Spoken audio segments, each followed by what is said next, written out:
بسم اللہ الرحمن الرحیم۔ السلام علیکم، ہمارے چینل میں خوش آمدید۔ میں نے ہمیشہ سے یہی سیکھا ہے کہ تمام فیصلے انسان خود کرتا ہے، اس کا الزام وہ کسی اور کے سر پر نہیں ڈال سکتا۔ لیکن وہ فیصلے کیوں کیے گئے ہیں اور کس لیے کیے گئے ہیں، کوئی اس کے پس منظر میں نہیں جانا چاہتا۔ لیکن ہمارے ان فیصلوں کی وجہ سے بہت سے لوگ ہمیں برا سمجھنا شروع ہو جاتے ہیں، لیکن حقیقت کوئی نہیں جانتا۔ ضروری نہیں کہ بظاہر برا نظر آنے والا شخص حقیقت میں بھی برا ہو۔ کبھی کبھی جیسا نظر آ رہا ہوتا ہے، حقیقت اس کے بالکل برعکس ہوتی ہے۔ حالات و واقعات اس رخ پر مجھے لے گئے جہاں پر مجھے یوں لگا کہ جیسے میں بند گلی میں جا کھڑی ہوئی ہوں، میرے پاس وہاں سے نکلنے کا کوئی راستہ نہیں تھا۔ جس جانب بھی دیکھوں گہرا اندھیرا میری راہ تک رہا تھا، اور اس کے اندر سے عجیب و غریب سی آوازیں آ رہی تھیں کہ جیسے اگر میں یہاں داخل ہو گئی تو مجھے کھا جائے گی، اور نہ ہی میں کوئی فیصلہ کر پا رہی تھی اور نہ ہی فیصلہ کرنے کے لیے میری کوئی صلاحیت کام آ رہی تھی۔ ایک جانب یہ تھا کہ بس خاموشی سے کسی بند کمرے میں بیٹھ جاؤں اور کسی کو میری موجودگی کا علم نہ ہو، اور دوسری جانب کھانے کے لالے پڑے ہوئے تھے۔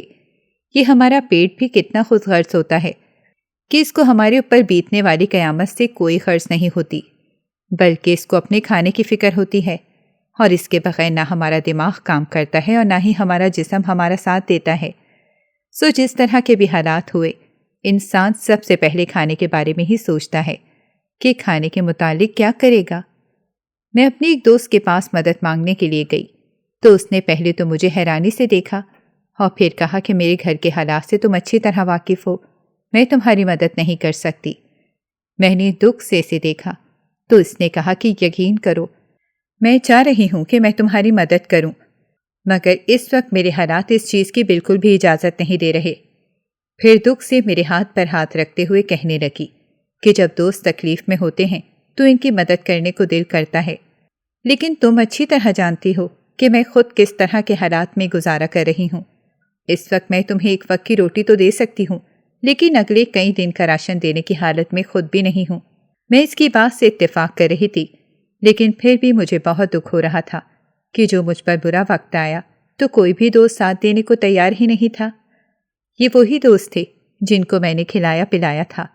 حالانکہ میں کوئی لینڈ لارڈ نہیں تھی، لیکن برے وقت نے بتا دیا کہ آپ کا اپنا کوئی بھی نہیں ہوتا، آپ کو برے وقت کے لیے کچھ نہ کچھ بچا کر رکھنا ہی چاہیے۔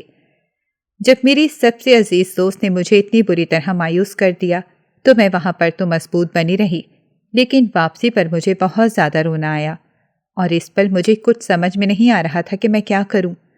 میری اتنی تعلیم بھی نہیں تھی کہ مجھے نوکری مل جاتی، اور اس وقت میرا نوکری کرنا بہت ضروری تھا۔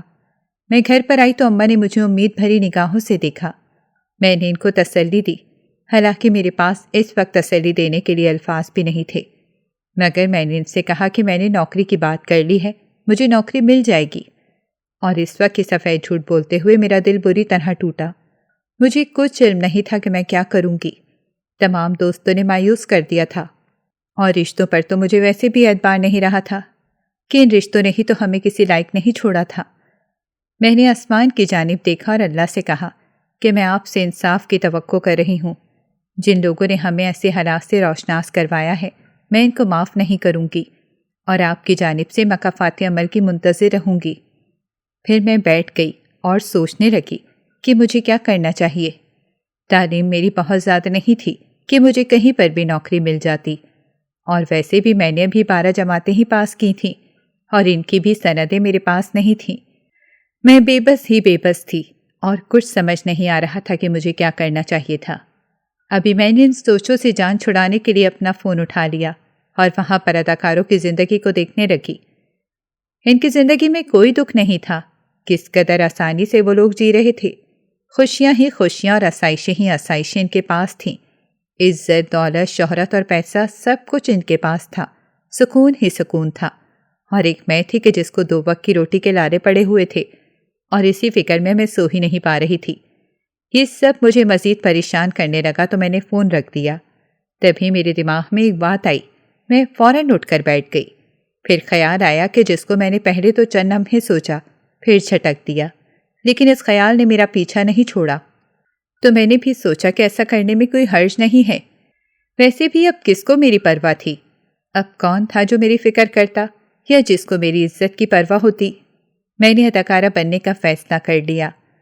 گو کہ یہ بڑا مشکل فیصلہ تھا، لیکن پھر بھی میں نے یہ فیصلہ کر لیا اور سوچا کہ اگر اماں نے اس کی مخالفت کی تو میں ڈٹ جاؤں گی اور ان سے کہوں گی کہ میں نے ہر طرح سے کوشش کی کہ مجھے کسی دفتر میں چھوٹی موٹی نوکری مل جائے، مگر نہیں ملی، اور اب میرے پاس اسی راستے کی جانب جانے کے سوا کوئی راستہ نہیں ہے۔ ساری رات میں سوچتے ہوئے جاگتی رہی اور صبح نہ جانے کب میری آنکھ لگ گئی، اور دوبارہ جب آنکھ کھولی تو 10 بج رہے تھے۔ میں باہر آئی تو اماں بیٹھی ہوئی تھیں۔ مجھے معلوم تھا کہ کل جو میری دوست نے تھوڑا سا راشن دیا تھا تو اسی سے ہی ناشتہ بنا ہوگا، جس کو میں لانا نہیں چاہ رہی تھی، لیکن اماں کے لیے لانا میری مجبوری تھی کہ وہ شوگر کی مریضہ تھیں۔ میں نے ان سے کہا کہ آپ نے مجھے اٹھایا کیوں نہیں؟ تو انہوں نے کہا کہ تم ساری رات جاگتی رہی ہو، اسی لیے تمہیں اٹھانا مناسب نہیں سمجھا۔ کیا تم نے کہیں جانا ہے؟ تو میں نے ان سے کہا جی میں نے جانا ہے، اور وہ ناشتہ لے آئیں۔ میں نے ایک گہری سانس دی اور ناشتہ کرنے لگی۔ پھر میں نے وہاں جانے کے بارے میں سوچ لیا اور اماں کو بھی کچھ نہیں بتایا تھا کہ اگر یہ کام ہوتا ہے یا نہیں ہوتا۔ مجھے کچھ علم نہیں تھا، اسی لیے میں نہیں چاہتی تھی کہ اگر وہ مان جائیں تو بعد میں ان کو مایوسی ہو۔ میں نے کہیں پر اشتہار پڑا تھا، میں وہاں چلی گئی۔ میں نے سوچا تھا کہ یہ سب میرے لیے بہت آسان ہوگا، لیکن وہاں جا کر مجھے علم ہوا کہ مجھ سے بھی زیادہ حسین چہرے وہاں پر موجود تھے۔ آڈیشن وغیرہ تو لیا گیا، لیکن مجھے کوئی خاص امید باقی نہیں رہی تھی، کیونکہ مجھے علم تھا کہ یہاں پر خوبصورتی کی بنا پر کام نہیں ملے گا، کیونکہ مجھ سے بھی زیادہ ان گنت خوبصورت چہرے وہاں پر بے چین سے بیٹھے ہوئے تھے، اور میرے پاس تو کچھ خاص تھا بھی نہیں۔ میں نے تو کپڑے بھی عام سے ہی پہنے ہوئے تھے، اسی لیے میرا کوئی نئی امید پالنا بے وقوفی ہی تھی۔ میں نے خود کو کسی بھی قسم کی فہمی میں گھرنے نہیں دیا تھا، کیونکہ مجھے معلوم تھا کہ عین وقت پر میرے ساتھ کچھ بھی ہو سکتا ہے۔ انہوں نے مجھے کہا کہ ہم 3-4 بار آپ کو آڈیشن دیں گے، اس کے بعد اگر آپ کامیاب ہو گئی تو ہم آپ کو اداکاری کا ایک رول دیں گے۔ میں یہ سن کر بہت خوش ہوئی اور سوچا کہ میں محنت کروں گی اور ان کو یقین دلاؤں گی کہ مجھ سے بہتر اداکاری کوئی نہیں کر سکتا۔ ساری رات میں شیخ چلی کی طرح خواب بنتی رہی اور سوچا کہ اب میں امیر ہو جاؤں گی اور ہر اس چہرے کو پچھتاوے کی مجسم صورت بنا دوں گی جنہوں نے مجھے دھتکارا۔ انسان جب یہ سوچتا ہے کہ وہ بلند مقام پر پہنچ کر اوروں کو ہرا دے گا تو وہ مقام اس کو نصیب بھی نہیں ہوتا۔ مجھے اسی لیے یقین تھا کہ مجھے کردار مل جائے گا، کیونکہ وہاں اور جتنی بھی لڑکیاں تھیں ان کے مقابلے میں زیادہ حسین میں تھی۔ اور اگلے دن بہت اعتماد سے میں وہاں پر گئی، مگر میرا اعتماد وہاں کرچی کرچی ہو گیا جب مجھے علم ہوا کہ انہوں نے مجھ سے پہلے ہی کسی لڑکی کو اس ڈرامے کے کردار کے لیے رکھ دیا تھا۔ میرے تمام خواب چکنا چور ہو گئے، بہت دکھ ہوا، اور جب سب جواب دے گیا تو میں پھوٹ پھوٹ کر رو پڑی۔ میں نہیں جانتی تھی کہ اب کیا ہوگا۔ پھر سے یوں لگ رہا تھا جیسے میں بند گلی میں آ کر کھڑی ہو گئی ہوں۔ اس کے بعد میں نے بہت کوشش کی کہ مجھے وہاں پر کام مل جائے، مگر یہاں سے کام ملنا شاید میرے نصیب میں ہی نہیں تھا، اور میں بہت زیادہ مایوس ہو چکی تھی، کیونکہ اب بات فاقوں سے بھی آگے نکل آئی تھی۔ مجھے کچھ سمجھ نہیں آ رہا تھا کہ میں کیا کروں۔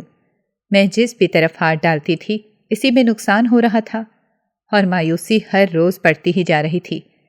انسان جب کچھ کرنا چاہتا ہے اور اس کے لیے ہاتھ پیر بھی مارتا ہے مگر ناکام ہوتا ہے تو پھر وہ مایوس ہو جاتا ہے۔ اس کو کچھ سمجھ میں نہیں آتا کہ وہ کیا کرے، پھر اس کو صحیح اور غلط میں تمیز کرنا بھی نہیں رہتا۔ وہاں پر ایک اور لڑکی بھی میری طرح ہی تھی۔ اس نے بتایا کہ وہ بھی کام کے سلسلے میں یہاں پر آئی تھی، لیکن یہاں پر تو صرف ان کو ہی کام ملتا ہے جن کے پہلے بڑے یہاں پر کام کر کے جا چکے ہوتے ہیں، اور شوبس میں جگہ بنانا بہت مشکل کام ہے۔ پہلے مجھے لگتا تھا کہ ایسا نہیں ہے، لیکن وہاں پر جب میں کام حاصل نہ کر سکی تو مجھے احساس ہوا کہ یہی بات تھی۔ اس نے مجھے بتایا کہ یہاں قریب ہی ایک ڈانس کلب ہے، آؤ ہم دونوں وہاں پر جاتے ہیں، مگر میں نے پہلے انکار کر دیا کہ میں پہلے ان جگہوں پر نہیں گئی تھی۔ تو اس نے کہا کہ بہت سی جگہوں پر انسان پہلی بار ہی جاتا ہے۔ تو میں نے کہا کہ میرا بالکل دل نہیں مان رہا، لیکن اس نے کہا کہ چلو، تم اتنی مایوس اور زندگی سے بیزار لگ رہی ہو، جب وہاں پر جاؤ گی تو تمہیں بہت اچھا لگے گا، اور ہو سکتا ہے کہ وہاں سے ہی کوئی کام مل جائے۔ اس کی بات مان کر میں وہاں پر چلی گئی۔ وہ بڑی عجیب جگہ تھی، اور میں زندگی میں پہلی بار یہاں پر آئی تھی۔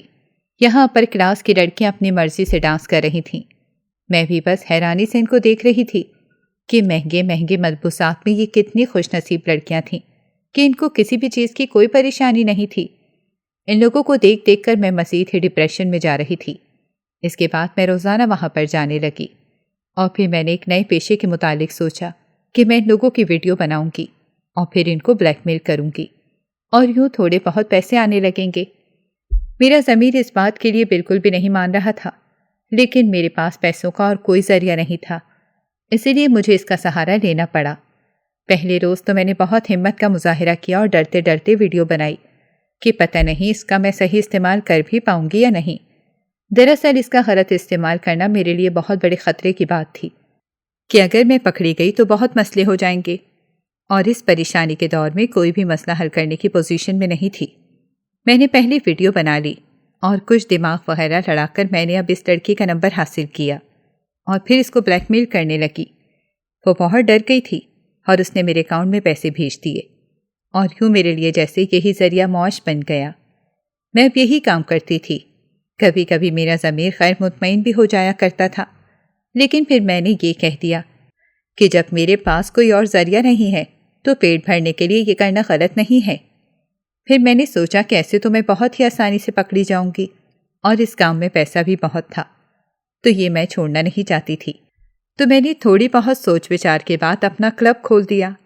پہلی ویڈیو سے کچھ پیسے آئے تھے تو میرے لیے یہ کرنا آسان تھا، اور اس کے بعد میں نے کلب کھول لیا اور یوں سب کچھ میرے ہاتھ میں آ گیا تھا۔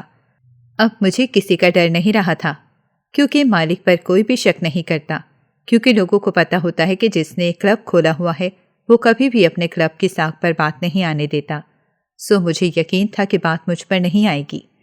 ایک روز میں نے جو ویڈیو بنائی وہ ایک وزیر کی بیٹی کی تھی، اور میں نے وہ ویڈیو بنا کر اس کے نمبر پر بھیج دی، اور پہلے تو اس کی دھمکی آمیز کالز آنے لگیں۔ مجھے لگا کہ میں نے غلط کر دیا ہے کہ مجھے اتنا بڑا ہاتھ نہیں ڈالنا چاہیے تھا، مگر پھر میں بہت پر اعتماد رہی، کیونکہ ان کو یہ نہیں معلوم تھا کہ میں اس کلب کی مالک ہوں اور میں یہ کام کر رہی ہوں۔ لیکن اسی رات مجھے ایک پولیس والے کی بھی کال آنے لگی، اور وہ مجھے بہت ڈرا دھمکا رہا تھا کہ تم اس لڑکی کی ویڈیو ڈیلیٹ کر دو، ورنہ تمہارے حق میں بہت غلط ہو جائے گا۔ میرے ساتھ ایک اور قابل بھروسہ لڑکی بھی تھی، وہی جو مجھے پہلی بار کلب میں لے کر گئی تھی۔ اب مجھے کچھ سمجھ نہیں آ رہا تھا کہ میں کیا کروں۔ میں نے اس کی قیمت مانگی، اور جو اس نے کہا وہ بہت بڑی قیمت تھی، اور میں یہ کبھی بھی ادا نہیں کر سکتی تھی۔ اسی لیے میں نے اس سے کہا کہ تم پیسے بھیج دو تو میں تمہارے پاس آ جاؤں گی، اور مجھے معلوم تھا کہ اگر میں اس پولیس والے کو خوش کر دیتی ہوں تو وہ اپنا منہ بند رکھے گا، لیکن میں ایسا نہیں کر سکتی تھی۔ بہت سوچ بچار کے بعد میں نے اس لڑکی کو پیسے دے کر بھیجا اور اسی لڑکی کو بہانے سے پولیس والے کے پاس بھیج دیا۔ مگر جیسے ہی اگلے روز میں اس کے کمرے میں گئی تو میری تو چیخیں نکل گئیں، کیونکہ پولیس والے نے لڑکی سے، میرا نام ریدا ہے اور میں کراچی کے ایک نواحی علاقے کی رہائشی ہوں۔ ہوا کچھ یوں تھا کہ اماں اور ابا کی شادی ہو گئی، تو بعد میں اماں کو معلوم ہوا کہ ابا کے گھر والے ان کی شادی کہیں اور کروانا چاہ رہے تھے، اور یوں اماں کی زندگی محال کرنے میں کوئی کسر باقی نہیں اٹھا رکھی گئی تھی۔ وہ ویسے تو بہت نیک عورت تھیں، اپنے تمام معاملات اللہ کے سپرد کر دینے والی، لیکن کبھی کبھی ان کا ضبط جواب دے جایا کرتا تھا۔ سو انہوں نے بھی ٹھان لیا کہ جب وہ ان کے ساتھ زیادتی کریں گی تو وہ اماں بھی جواب دینے سے باز نہیں آئیں گی۔ ان کو یہ لگتا تھا کہ ابا ان کا ہر حال میں ساتھ دیں گے، اور یہ عورت کی سب سے بڑی نادانی ہوتی ہے جو یہ سوچ لیتی ہے کہ اپنی ماں اور بہنوں کو چھوڑ کر کوئی مرد ان کا ساتھ دے گا، چاہے وہ مرد ان کا شوہر ہی کیوں نہ ہو۔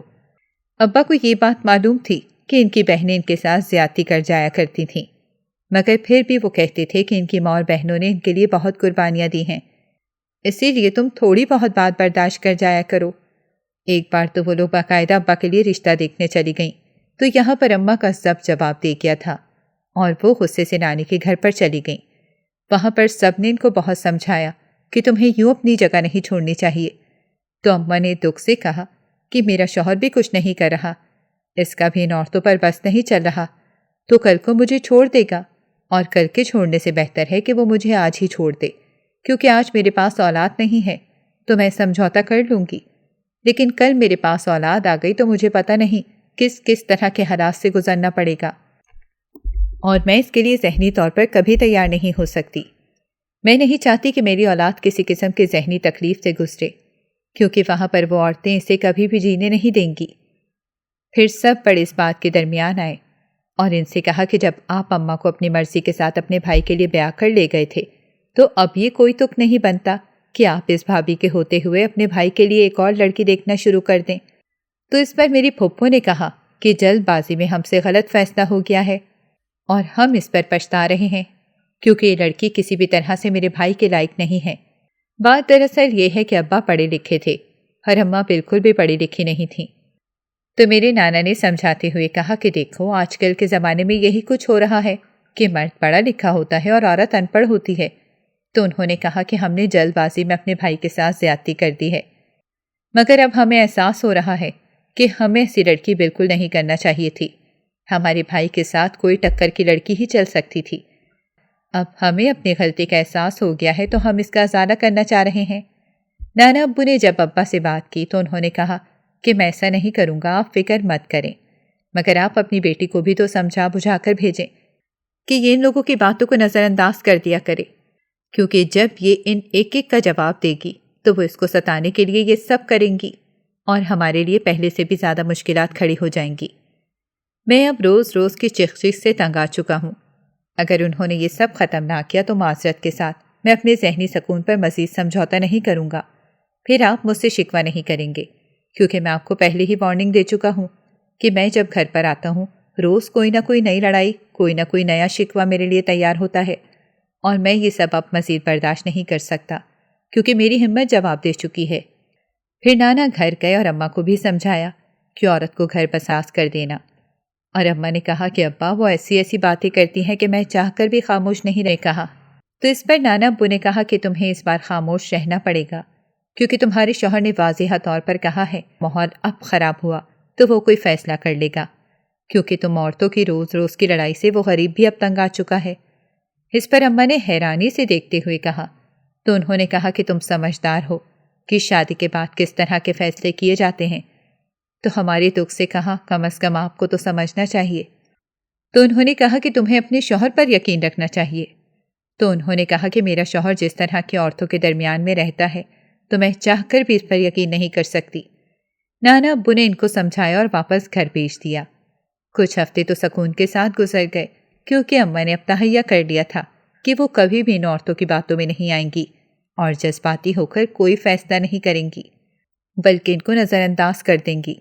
مگر دادی اور پھوپھو بھی صحیح دماغ سے کھیلنا جانتی تھیں، سو کوئی نہ کوئی ایسی بات کر دیا کرتی جہاں اماں کا صبر پھر جواب دے جاتا اور سارا کاسا الٹ جایا کرتا تھا۔ انسان کو اپنی کمزوری کبھی کسی دوسرے کے ہاتھ میں نہیں دینی چاہیے۔ پہلی بار اگر آپ کی کمزوری کسی کے ہاتھ میں آ جائے تو آپ کو بالکل نارمل رد عمل دینا چاہیے تاکہ ان کو معلوم نہ ہو۔ جتنا بھی درد ہو خاموشی کے ساتھ برداشت کرنا چاہیے۔ جب آپ کی کمزوری ایک بار کسی کے ہاتھ میں آ جاتی ہے تو پھر آپ کا برا وقت شروع ہو جاتا ہے۔ وہ بار بار آپ کو اذیت دیتے ہیں اور آپ بار بار ایک ہی طرح کے درد سے مگر ہر بار پہلے سے زیادہ شدت سے گزرتے ہیں۔ پھر ان کو علم ہوا کہ وہ ماں بننے والی ہیں تو خوشی کا کوئی ٹھکانہ نہ رہا۔ باقی سب کو یہ خوشی بالکل بھی راس نہیں آ رہی تھی۔ لڑائی جھگڑے پڑنے لگے تو اماں نے واقعی سب کا دامن تھام لیا۔ ان کو معلوم تھا کہ اب ان کو بہت باتوں پر سمجھوتا کرنا پڑے گا۔ یوں ہی کئی دن گزر گئے۔ اماں کو احساس ہو گیا تھا کہ دادی اور پھپھو لوگوں نے ابا کی شادی اماں سے اس لیے کروائی تھی کہ وہ دب کر رہیں گی۔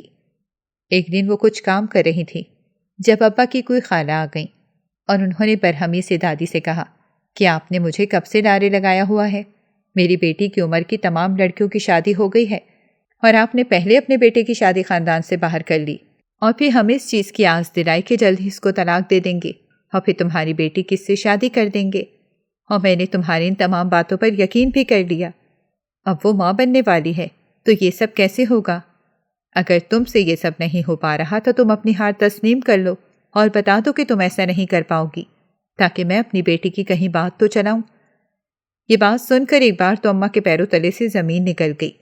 تو دادی نے کہا کہ تمہیں معلوم ہے کہ میرا بیٹا خاندان میں شادی نہیں کرنا چاہتا تھا، وہ کہتا تھا کہ اس کو خاندان سے باہر شادی کرنی ہے اور میں مجبور ہو گئی تھی۔ تم دیکھ رہی ہو کہ میں اس کے لیے انتہائی عام سی لڑکی لائی ہوں کہ شاید اس کی جانب راغب نہیں ہوگا، لیکن میں کیا کرتی؟ میں نے اس لڑکی کا بھی جینا محال کر کے رکھا ہوا تھا، لیکن تم دیکھ رہی ہو کہ میری ہر کوشش بیکار جا رہی ہے، مگر تم فکر مت کرو، ابھی میں نے ہمت نہیں ہاری۔ تم مجھے تھوڑا سا وقت دے دو، تم دیکھنا میں جلد ہی تمہاری بیٹی کو اپنی بہو بنا کر اس گھر میں لاؤں گی۔ یہ بات سن کر اماں پر تو آسمان ہی ٹوٹ گیا تھا۔ ان کو سمجھ میں نہیں آ رہا تھا کہ اب کیا ہوگا۔ وہ بہت زیادہ پریشان ہو چکی تھیں۔ ان کا سارا دن بہت ہی پریشانی میں سوچتے ہوئے گزرا تھا کہ کیا ہوگا اگر دادی لوگ اپنی سازشوں میں کامیاب ہو گئے تو کیا ہوگا۔ جب رات کو ابا آئے تو اماں نے ان سے یہ بات کی، جس پر انہوں نے غصے سے کہا کہ تم اتنی کن ذہن کیوں ہو؟ کاش تم ذرا پڑھی لکھی ہوتی تو تم ان باتوں کے لیے پریشان مت ہوتی۔ میں نے غلطی کر دی ہے تم سے شادی کر لی۔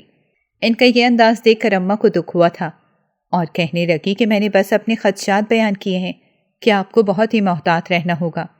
جس پر ابا نے کہا کہ میں تمہارا کچھ نہیں کر سکتا، تم نے اب مجھے خود سے بیزار کر دیا ہے۔ تمہیں ایک بار تو کہہ چکا ہوں کہ تمہارے ساتھ کوئی زیادتی نہیں ہونے دوں گا، تو تمہیں مجھ پر یقین کیوں نہیں ہے؟ یہ کہہ کر وہ غصے سے کمرے سے باہر چلے گئے۔ اماں کو ان کا یہ رویہ بہت برا لگا تھا کہ کم از کم وہ تسلی دے سکتے تھے کہ ایسا کچھ نہیں ہوگا۔ اس کے بعد یوں ہی وقت گزرنے لگا۔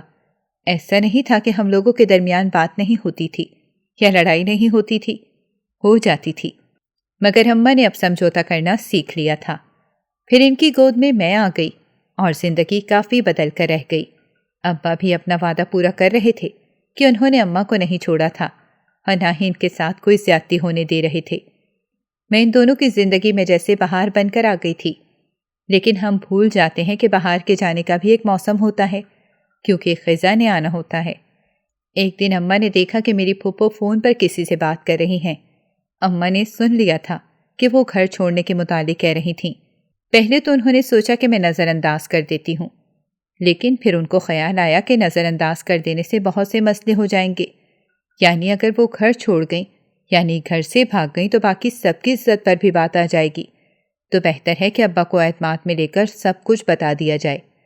سارا دن وہ سوچتی رہیں، کیونکہ ان کو ڈر تھا کہ اگر ابا سے کہہ دیا تو وہ غلط سمجھ جائیں گے اور یہ سمجھیں گے کہ میری بہن پر الزام لگا رہی ہے، اور اگر گھر چھوڑ گئی تو ساری عزت نیلام ہو جائے گی۔ سو انہوں نے سوچا کہ جو بھی ہو جائے وہ ابا کو بتا دیں گی، اس کے بعد جو ہوگا وہ دیکھ لیں گے۔ انہوں نے ہمت کا مظاہرہ کیا اور مناسب الفاظ کا استعمال کرتے ہوئے کہا کہ شاید آپ کی بہن یہ گھر چھوڑ کر جانا چاہ رہی ہیں، اس کی میں نے کال پر کسی سے بات سنی ہے۔ ابا نے حیرانی سے اماں کو دیکھا اور کہا کہ تمہارا دماغ تو درست ہے، تمہیں یقیناً کوئی غلط فہمی ہوئی ہے، میری بہن بالکل بھی ایسی نہیں ہے۔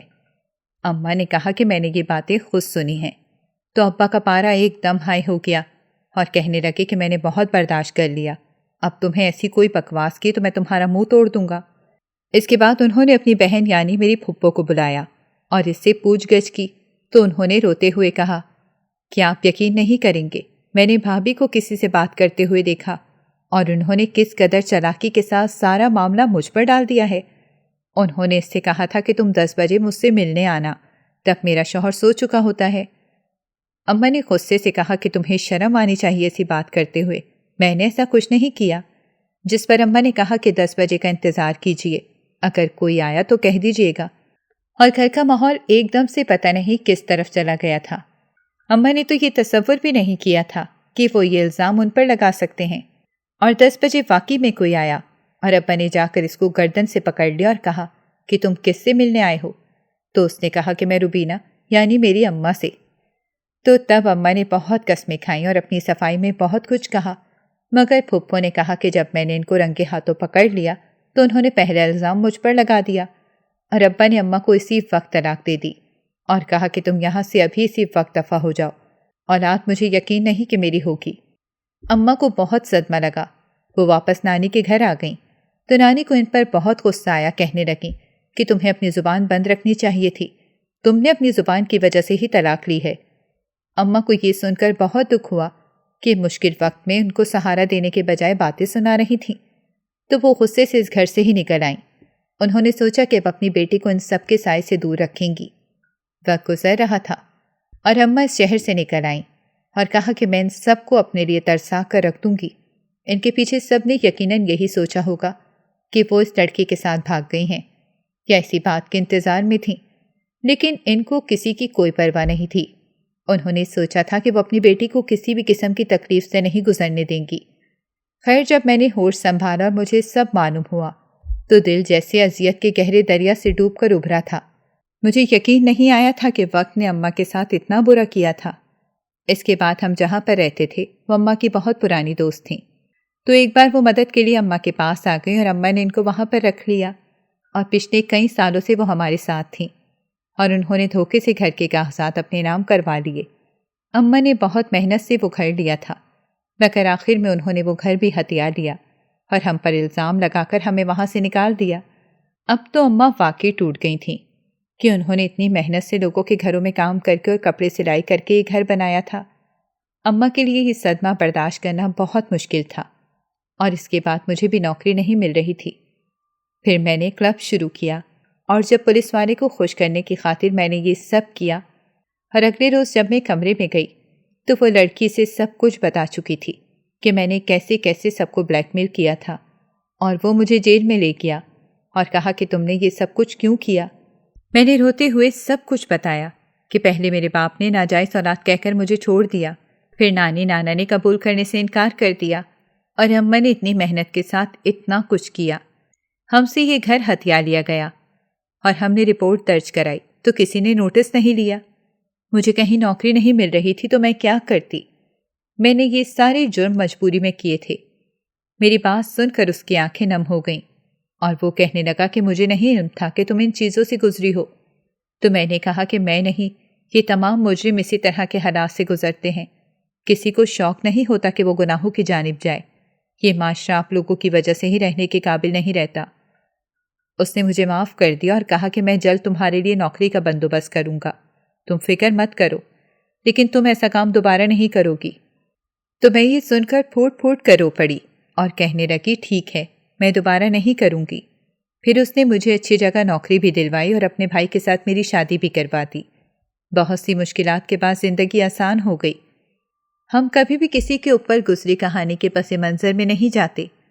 میرا شوہر اکثر کہتا ہے کہ دیکھنا ان لوگوں کے ساتھ مکافات عمل ہوا ہوگا، لیکن میں نے کہا کہ مجھے اس مکافات عمل سے کوئی فرق نہیں پڑے گا، اس لیے میں ان سب کو معاف کر دیتی ہوں کہ اس کے بدلے میں شاید مجھے کچھ اور اچھا مل جائے۔ حالانکہ ان کو معاف کرنا آسان نہیں تھا، لیکن اپنی آسانی کے لیے ہی میں نے یہ قدم اٹھایا تھا۔ آپ کو کیسی لگی میری داستان؟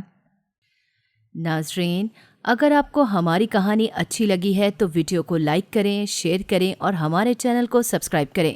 اگلی ویڈیو تک اجازت دیں۔ اللہ حافظ۔